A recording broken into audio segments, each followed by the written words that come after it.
El apóstol Pablo textualmente inicia diciendo, porque yo recibí del Señor lo mismo que les he enseñado. Pablo, como apóstol de Jesucristo, tenía una obligación: transmitir el mensaje de Cristo a las iglesias, sin quitar y sin agregar. Así que Pablo hace eco lo que Jesús mismo instauró una noche antes de su muerte. Por eso que la cena del Señor, hermanos, para empezar, es cristológica.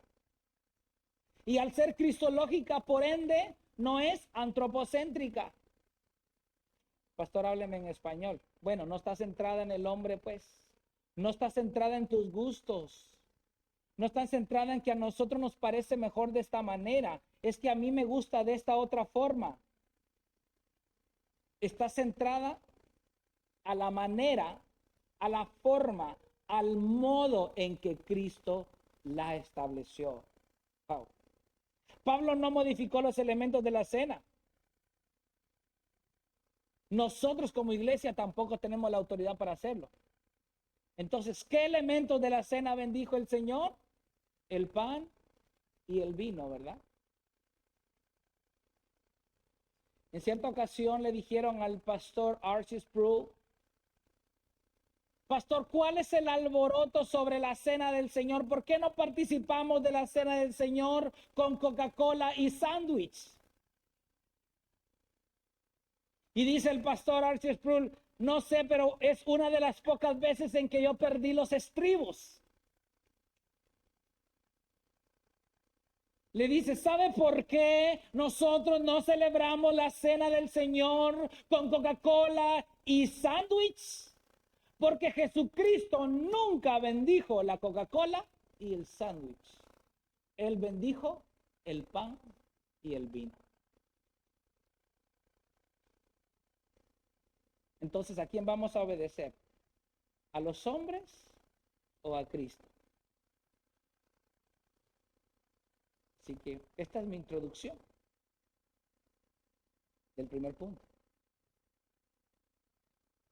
Y pasamos al segundo punto. El significado de los elementos de la cena. Eso es lo que importa. Eso es el pico de esta enseñanza. Continúa diciendo el apóstol Pablo ahí en el verso 23, porque yo recibí del Señor lo mismo que les he enseñado, que el Señor Jesús, la noche en que fue entregado, tomó pan y después de dar gracias lo partió y dijo, este es mi cuerpo, que es para ustedes, hagan esto en memoria de mí. El significado de los elementos. ¿Qué inicia diciendo el apóstol Pablo? Que empieza a enseñar lo que ya recibió del Señor Jesús. ¿Y qué enseñó el Señor Jesús? Claramente dice, la noche en que fue entregado, tomó pan. No pan sándwich, no galletitas saladas, pan. Y después de dar gracias, lo partió y dijo, y esta es la clave, esto es mi cuerpo que es para ustedes. Me gusta cómo lo traduce la Reina Valera.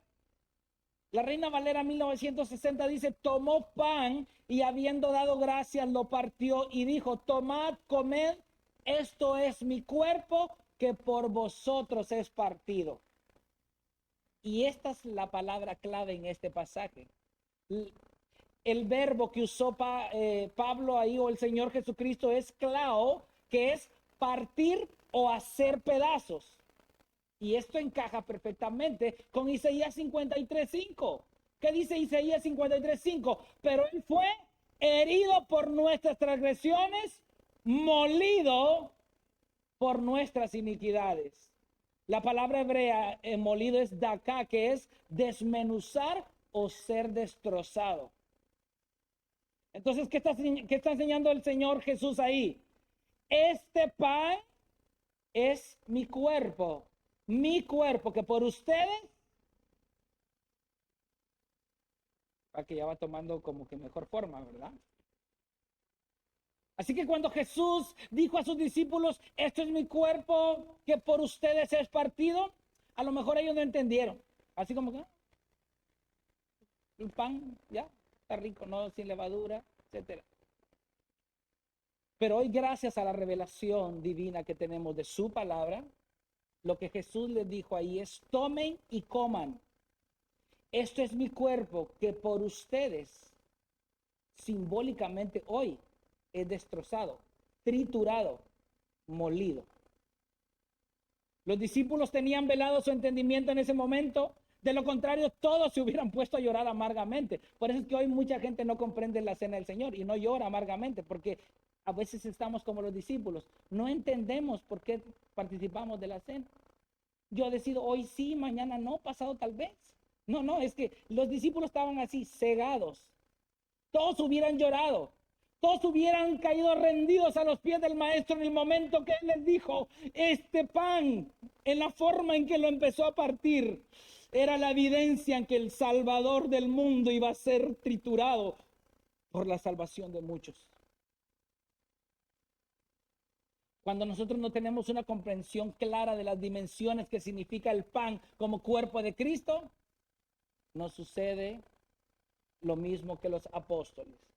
Y luego dice el Señor Jesús, que el Señor Jesús la noche en que fue entregado tomó pan y después de dar gracias lo partió y dijo, esto es mi cuerpo que es para ustedes. No dijo, es para unos cuantos que tengo por ahí guardaditos, ustedes sálganse de aquí, ustedes get out. Para ustedes. Para ustedes. Ahora, aquí la palabra clave es para. ¿Por qué para? Porque Pablo y el Señor Jesús usaron el griego, la palabra griega huper, que significa en lugar de, por amor a o a favor de. Entonces como que ya tiene mejor comprensión, ¿verdad? Este es mi cuerpo que es partido en lugar de quién, en favor de quién y por amor a quién.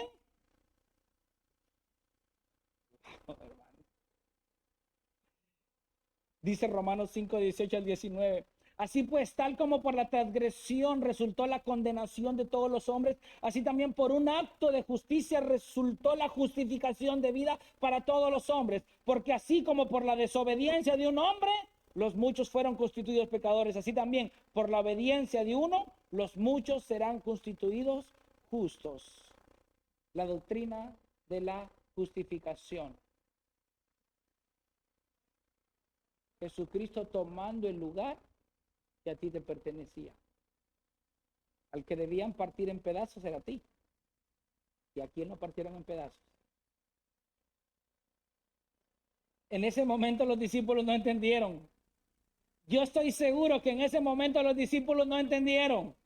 Pero al siguiente día, cuando vieron a Jesús con todo su cuerpo lacerado, con una corona de espinos en su frente, humillado, escupido, su cuerpo casi destrozado, Jesús podía podía ver con sus ojos cada una de sus costillas, donde su carne había sido desprendida de su cuerpo, crucificado con 3 clavos y una lanza metida en su costado. Entonces los discípulos pudieron decir, ese es el pan que está siendo partido por nosotros.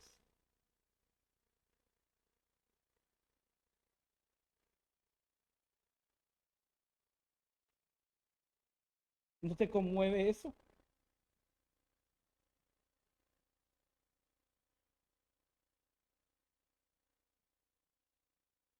Esto es mi cuerpo que por amor a ustedes hoy está siendo partido.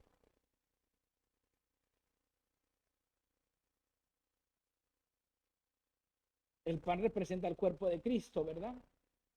Pero ¿verdad que ya no lo vamos a ver de manera superficial? Ya no lo vamos a recordar vagamente.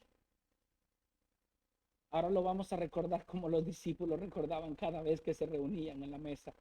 Recordaban que el pan representaba el cuerpo de Cristo, pero un cuerpo, no un muñeco crucificado en una cruz, no, era un cuerpo destrozado, molido, destruido. Dicen los científicos que cuando el Señor Jesús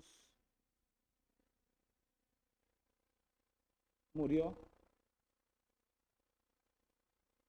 sus últimos minutos de vida fueron los más agónicos. Cuando Él estaba clavado en sus piernas, Él tenía que estirarse para poder respirar un poco, pero como estaba clavado de los brazos, eso intensificaba más su dolor.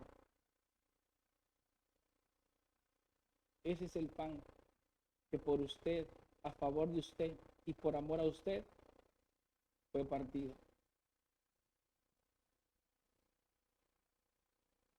Así que ellos recordaban el pan que representaba el cuerpo de Cristo, pero un cuerpo que fue desfigurado, destrozado. Ese momento era muy solemne para los discípulos y la iglesia primitiva en su mente, ellos no tenían otra imagen, sino aquel hombre muriendo por los pecados del mundo. Hoy la iglesia no debe participar del pan con una mente que ignora lo que sucedió.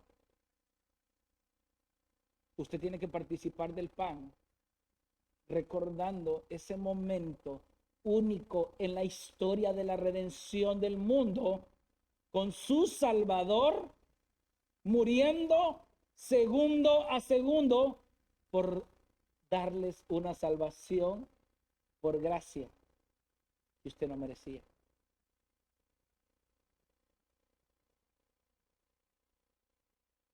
La iglesia no debe participar del pan con una mente que ignora lo que sucedió hace más de 2000 años. La iglesia debe participar del pan haciendo memoria de cómo el cuerpo de Cristo fue dado como sustitución por cada uno de nosotros, en favor de nosotros, en lugar de nosotros y por amor a nosotros. Así que ahora comprendemos qué significa el pan, ¿verdad?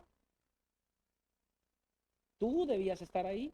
Yo debía estar ahí, pero Él estuvo allí. Pero aquí viene el segundo elemento, y este es el más fuerte.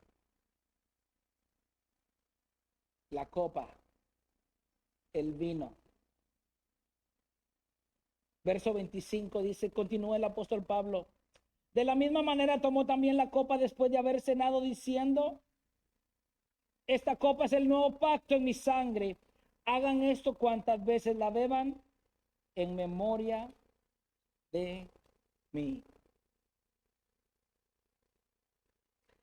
En este pasaje vemos tres elementos claros: la copa, nuevo pacto y sangre. Y de aquí se desglosa toda la doctrina. La palabra copa que usó Pablo y nuestro Señor Jesucristo es poterión, que significa copa o cáliz. Y la palabra cáliz la encontramos textualmente. ¿En dónde cree usted? En Apocalipsis 14, 9 al 11. Y vamos a entender qué significa esa copa. Vamos a pensar, vamos a ver si realmente era solo una copa de vino nada más, o representaba algo mucho mayor, algo mucho más fuerte. Apocalipsis 14, 9 al 11 dice, entonces lo siguió otro ángel, el tercero, diciendo a gran voz, si alguien adora a la bestia y su imagen y recibe una marca en su frente, en su mano, él también beberá del vino. ¿Qué fue lo que bendijo el Señor Jesús? ¿El pan y él? Ok, póngame atención aquí. Él también beberá del vino ¿del qué? Del gozo de Dios, del amor de Dios, de la misericordia de Dios, del furor de Dios que está preparado puro en la copa de su ira. Será atormentado con fuego y azufre delante de los santos ángeles y en presencia del Cordero. El humo de su tormento asciende por los siglos de los siglos. No tienen reposo ni de día ni de noche los que adoran a la bestia y a su imagen y cualquiera que reciba la marca de su nombre. En este pasaje vemos con claridad lo que significa el término copa en los tiempos bíblicos. Para empezar, ira, orge, indignación y juicio como respuesta santa al pecado. Y segundo, furor.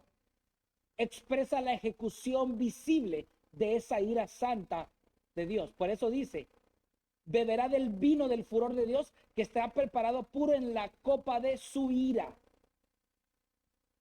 O sea que el tormento será tan difícil como caer en fuego y azufre. ¿Y en presencia de quién? De los santos ángeles y de Cristo. El tiempo de su tormento será por los siglos de los siglos. ¿Qué significa eso? Eternamente y para siempre. No hay descanso ni de día ni de noche, o sea que no cesará. Lunes, martes a domingo, 365 días, no existirá el tiempo, simplemente no cesará el sufrimiento. ¿Y quiénes recibirán todo esto? Los que adoran a la bestia y a su imagen y cualquiera que reciba la marca de su nombre. Esto es, los impíos, todo aquel que no posee la marca de Cristo, o sea, el sello del Espíritu Santo, espera todo esto.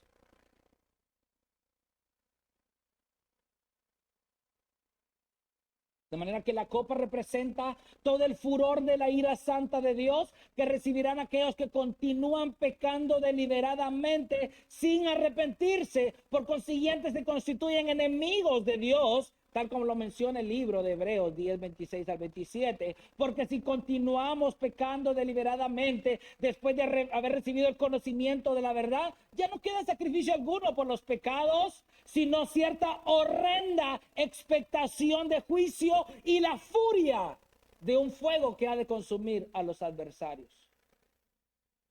Eso significa la copa. ¿Y usted se recuerda qué fue lo que oró el Señor Jesús en Getsemaní?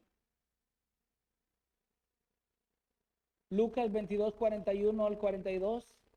Y se apartó de ellos como a un tiro de piedra y poniéndose de rodillas oraba diciendo, Padre, si es tu voluntad, aparta de mí,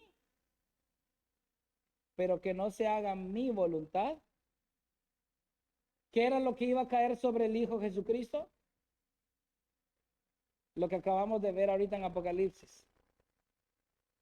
La ira justa, santa, el furor, la furia de un fuego consumidor estaba cayendo sobre quién? Sobre el Jesucristo. Sobre aquel que dijo, este es mi cuerpo, que por ustedes es partido. Cristo tenía muy claro esto. El castigo por los pecados es recibir todo el furor de la ira de Dios, no por un mes, ni por 3 días, por toda la eternidad. A pesar de que Jesús vivió una vida perfecta y sin pecado, en su oración no fue pretencioso, sino que fue humilde. Y le hizo la petición al Padre, si es tu voluntad que pase esta copa, que pase, pero que no se haga mi voluntad, sino la tuya. Si Jesucristo hubiera pecado, toda la ira y el furor de Dios hubiera caído sobre él. Simplemente no hubiera redención. Todos nosotros estuviéramos hoy condenados aún en nuestros delitos y pecados. Pero dado que él vivió la vida que tú y yo no podíamos vivir, vivió perfectamente, fue tentado en todo y sin pecado y salió victorioso, hoy tú puedes gozar de ser parte de esa bendición. El Señor Jesús sabía eso. Él vivió una vida pura, perfecta y sin pecado. Todo el furor de la ira santa del Padre fue vaciada en Cristo. Pero al tercer día, ¿qué pasó? ¿Qué significa eso? La ira justa, santa de Dios que debía caer por toda la eternidad fue satisfecha en el Hijo unigénito del Padre. Entonces, por el poder glorioso del Espíritu Santo fue resucitado como sacrificio único, perfecto y suficiente que nos abrió el camino, el acceso al Padre. Porque por eso continúa diciendo Pablo aquí, este es el nuevo pacto en mi sangre. Ahí está, aquí es donde entra el segundo punto del verso. El nuevo pacto. ¿Qué se debía hacer en el antiguo pacto? Bueno, cumplir la ley, someterse a los rituales mosaicos. Pero todo eso era tipo y sombra de alguien que lo iba a cumplir a la perfección. Nuevo pacto. Este es el nuevo pacto en mi sangre. Ya el profeta Jeremías lo había profetizado, hermanos. Vienen días, ahí en Jeremías 31 al 34, dice, vienen días, declara el Señor, en que haré con la casa de Israel y con la casa de Judá un nuevo pacto. No como el pacto que hice con sus padres el día que los tomé de la mano para sacarlos de la tierra de Egipto. Mi pacto que ellos rompieron. Sí, lamentablemente ese es el problema. El antiguo pacto lo rompían constantemente los israelitas. Y si todavía hoy nosotros fuéramos salvos a través del antiguo pacto o de la ley, usted y yo rompiéramos ese pacto con facilidad.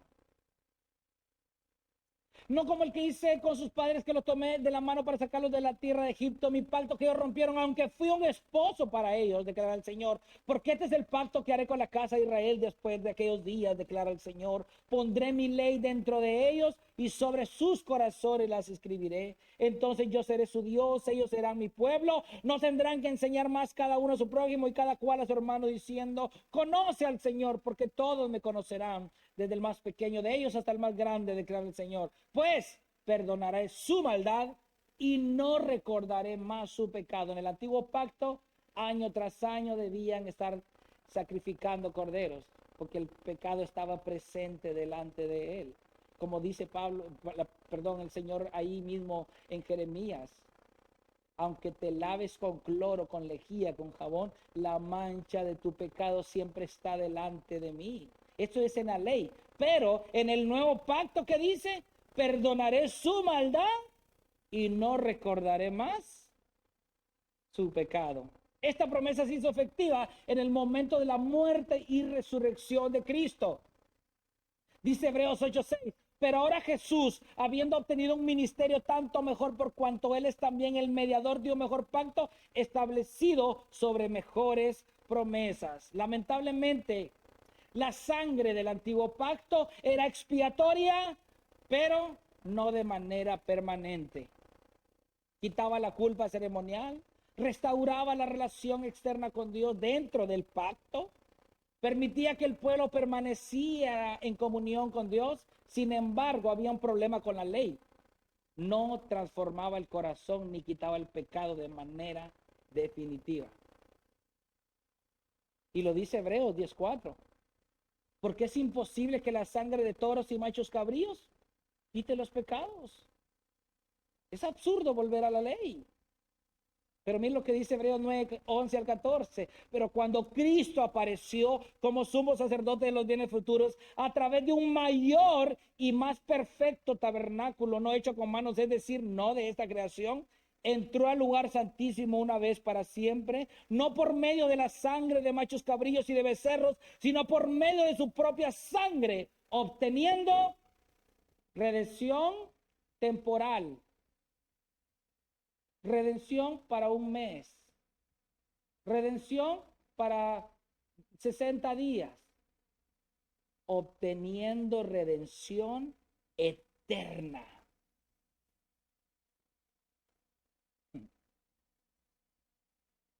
Y luego, dice el apóstol Pablo, el tercer elemento, sangre. Éxodo 24:8. Entonces Moisés tomó la sangre y la roció sobre el pueblo y dijo, esta es la sangre del pacto que el Señor ha hecho con ustedes. Primer pacto. Esta es la sangre del pacto que ha hecho con ustedes. Este momento es la ratificación formal del pacto mosaico. La sangre como sello del pacto no es solo sacrificio por pecado, es un acto legal y relacional. La sangre confirma, este pacto es vinculante. La sangre es aplicada al pueblo, no queda en el altar solamente, es rociada sobre el pueblo.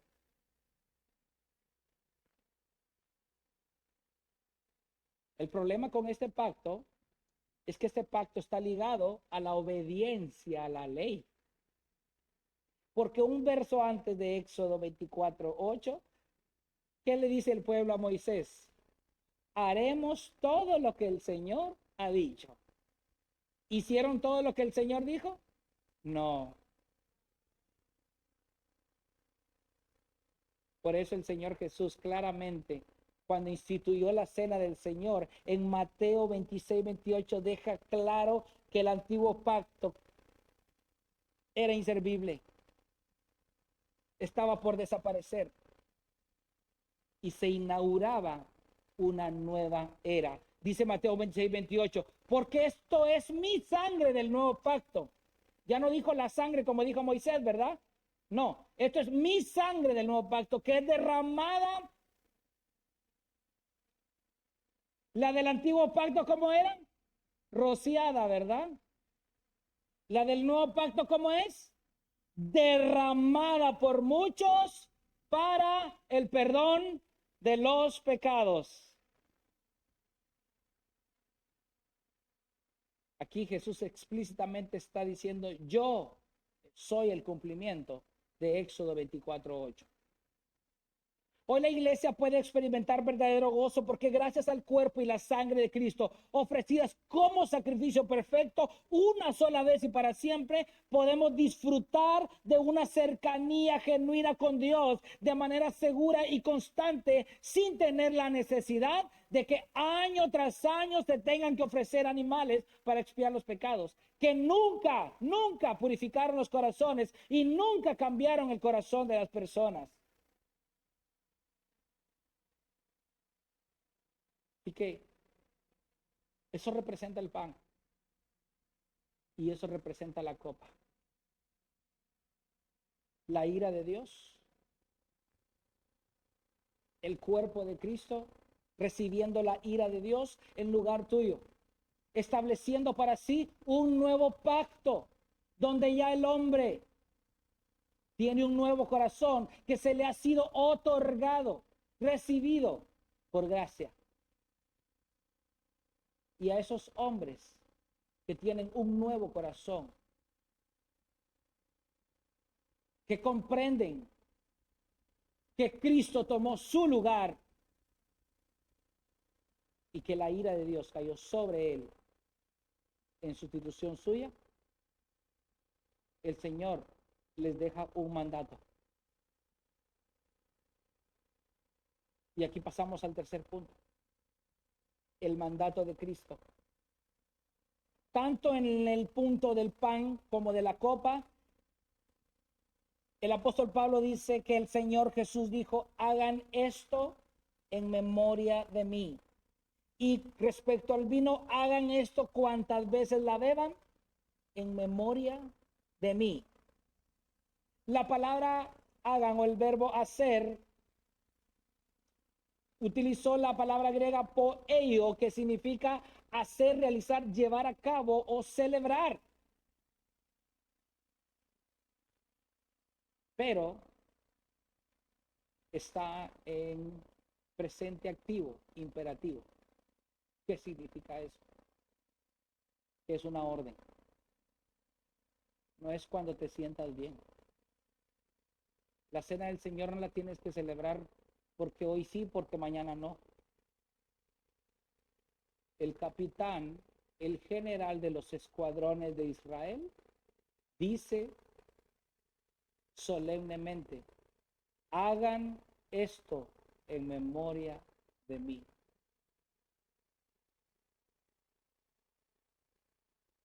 Es una orden de parte de aquel que fue tu sustituto y propició la ira del Padre en favor tuyo. Es la orden de él. No es de un pelagato por ahí. No es ni siquiera de un pastorzucho. Es aquel por quien supuestamente tú te debes. Es aquel por quien supuestamente tú hoy te dices ser cristiano. Es aquel por quien tú recibiste una salvación por gracia que hoy te dice, hagan esto en memoria de mí. Y con esto déjame decirte esto. ¿No le haces un favor a Dios cuando no participas de la cena del Señor? Tampoco es humildad no participar con la fachada de que no te sientes digno. Y más que humildad, es orgullo disfrazado de humildad el no participar de la cena del Señor. Y ahora te lo explico. ¿Por qué no le haces un favor a Dios cuando no participas de la cena del Señor? Al contrario, haces que Él se indigne contigo. Porque abiertamente está rechazando a Cristo mismo. Porque ¿qué representa el pan? ¿Y qué representa su copa? Así que, porque además de ser un mandato de Él, también es una invitación amorosa a participar de su sangre. Yo te pregunto esto y déjame ilustrártelo de la mejor manera posible. Yo no sé a qué personaje actual en el planeta Tierra tú admiras, que desearías por lo menos tomarte un selfie con esa persona. No sé quién es y no me interesa porque mi mayor héroe es Cristo. Pero digamos que esa persona que tú admiras aquí en la tierra te manda una invitación a tu casa y te dice, te invito a una cena de gala en mi casa. Y para que veas que tú eres muy importante para mí, invitaré al ser más preciado en mi casa, que es mi hijo. ¿Qué harías tú? ¿Rechazas la invitación? ¿O te vas a comprar el mejor vestido, el mejor pantalón, los mejores zapatos? ¿Cuándo es? Entre un mes me da tiempo de bajar de peso para llegar bien skinny.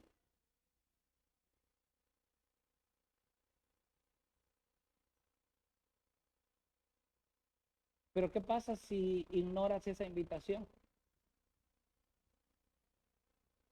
¿Qué pasa si te da igual?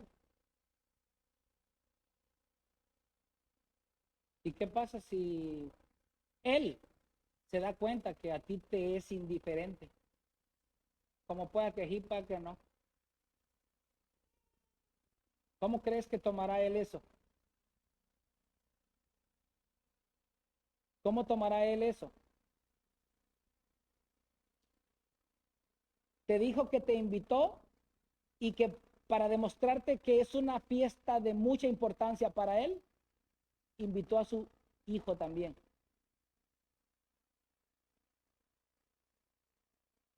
Y si tú le dices, yo participaría, pero resulta que iba a estar su hijo, ¿a quién ofendes?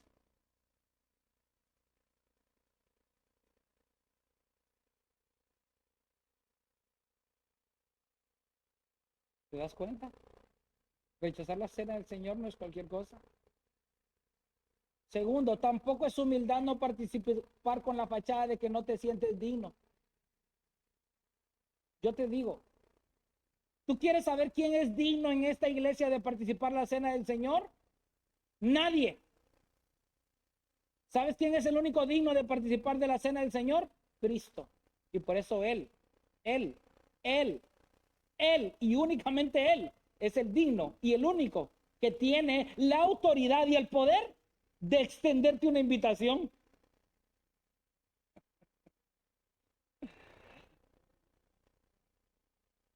Los invitados, ojo, lo que hace dignos a los invitados es la invitación misma. No sé si tú me entiendes. Digamos que el presidente de Estados Unidos va a hacer una fiesta exclusiva y pide con los mejores trajes, los mejores smokings y los mejores vestidos para las mujeres. Y pone, de tal tienda van a ir vestidos, porque así son ellos, aunque le parezca chiste, pero así son ellos. Entonces vas tú y chequeas, oh, mi pantalón, $20,000 el smoking, pero no le hace, voy a estar con el presidente a la par. Vas vestido igualito a todos los que van a la fiesta, pero resulta que en la entrada te dicen dónde está la invitación. Y le dices, pero es que mire, mi pantalón, mis zapatos. ¿Dónde está la invitación? Lo que te hace digno no es el traje que llevas, no es cuántos días llevas ayunando y leyendo la Biblia y santificándote. Lo que te hace digno es la invitación del Padre a la cena santa de su Hijo Jesucristo. Eso es lo que te hace digno. Así que no es tu santidad, no es tu perseverancia, no es que hayas fallado esta semana o este mes, o no es que no has cometido ningún pecado, porque muchos, ay, no es que hoy pequé, no, pastor, no va a participar de la cena porque pequé. Uf, yo también pequé, pero aquí estamos participando. ¿Sí? ¿No te sientes digno? Pues es orgullo. Yo más creo que es orgullo. Lo único y exclusivo que te hace digno en su invitación es es su invitación. Así que el tercer punto es orgullo disfrazado de humildad, argumentar que no participas porque tú, si no eres un hipócrita. Entonces, bueno, aquí está el que no es hipócrita. Por orgullo no te arrepientes de tu pecado. Por orgullo no pides perdón al que has dañado. Por orgullo no quieres perdonar. Por orgullo no quieres abandonar ese pecado que tanto sigues practicando.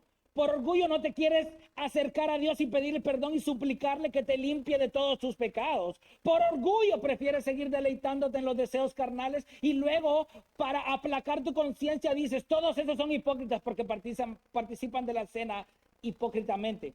Pero tú por orgullo y solamente por orgullo desobedeces abierta y descaradamente el mandato divino y la invitación que con tanto amor el Padre te hace para que participes de la cena de su Hijo. Déjame decirte esto y no es un meme, Ni Judas se atrevió a tanto. Porque Judas, sabiendo que lo iba a traicionar esa noche, no rechazó la invitación del maestro en participar de la cena del Señor. Ahí se aplica, ni Judas se atrevió a tanto. No en cualquier babosada que ponen ahí en las redes sociales. Ya sabes qué simboliza el pan y el vino y sus implicaciones. Ya sabes que la invitación sigue abierta para ti y para todos los que están aquí. Ya sabes que puedes acercarte a Dios en humildad, arrepentirte de tus pecados y suplicarle que te perdone. Yo te puedo asegurar, 1000% que Él te perdona. No te dejes engañar de que no, tú no alcanzas perdón. Eso que hiciste ya no tiene perdón ni en este siglo ni en el venidero. Fuera con eso. Ven al Señor, acércate a Él en humildad, arrepiéntete de tu pecado y empieza a vivir una vida en obediencia a Él y participa de la cena. Te está invitando el Señor a que seas partícipe de esta cena que un día será cara a cara con el Redentor del mundo. No rechaces la invitación que hoy el Señor solemnemente te ha hecho. Pero si la rechazas, quiero que me acompañes a Lucas 14, 15, 24.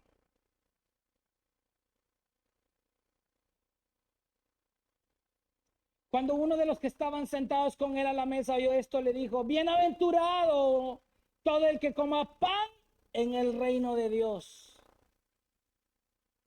Pero Jesús le dijo, cierto hombre dio una gran cena e invitó a muchos. Ese cierto hombre representa al Padre.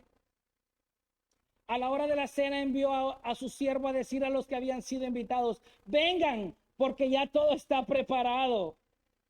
Pero todos a una comenzaron a excusarse.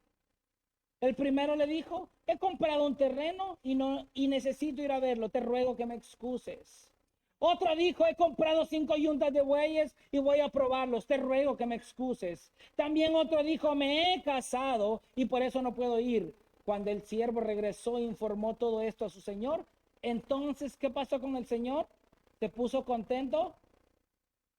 Enojado, el dueño de la casa dijo a su siervo, sale enseguida por las calles y callejones de la ciudad y trae acá a los pobres, a los mancos, a los ciegos y a los cojos. Y el siervo dijo, Señor, se ha hecho lo que usted ordenó y todavía hay lugar. Entonces el Señor dijo al siervo, sal a los caminos y por los cercados y oblígalos a entrar para que se llene mi casa, porque les digo que ninguno de aquellos hombres que fueron invitados probarán mi cena. Tú decides. Participemos de la cena del Señor, no por tradición, no para ser vistos. ¿Qué van a decir? No, te acabo de explicar lo que representa el pan y la copa. Tampoco la participes por dignidad, porque hoy sí te sientes digno de participar, porque nadie es digno. Participemos de la cena del Señor con un corazón humilde y arrepentido, reconociendo que aunque no somos dignos de participar de ella, por el sacrificio perfecto efectuado en la cruz, en representación de muchos, hoy podemos disfrutar de una comunión estrecha con Él.